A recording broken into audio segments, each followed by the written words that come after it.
ऊसाचा रस हेल्दी आहे, पण या 5 गोष्टींची विशेष काळजी घ्यायला हवी. नंबर 1, कफ प्रकृती व्यक्ती.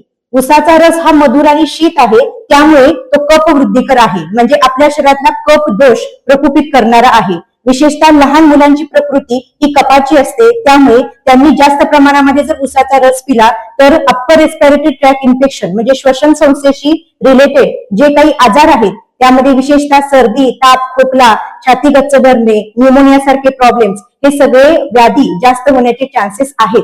त्यामुळे ज्यांची कफ प्रकृती आहे त्यांनी विशेष काळजी घ्यायची आहे. Number 2, diabetic patient.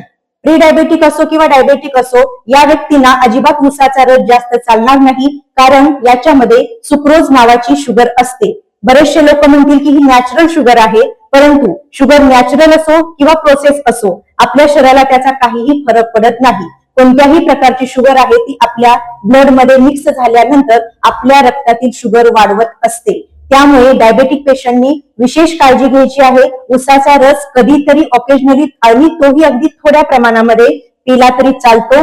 पित असताना त्याच्यामध्ये थोडंसं लिंबू आणि आलं तुम्ही ऍड करू शकता आणि रिकाम्या पोटी तर अजिबात ऊसाचा रस कधीही पिऊ नका. नंबर 3, वजन जास्त असणाऱ्या व्यक्ती. ज्यांना वेट लॉस करायचा आहे त्यांनी ऊसाचा रस जास्त प्रमाणामध्ये प्यायचा नाही, कारण 250 ml ऊसाच्या रसामध्ये सुद्धा 180 ते 250 कॅलरी असतात, म्हणजे जवळपास एक ब्रेकफास्ट करण्या एवढ्या कॅलरी असू शकतात.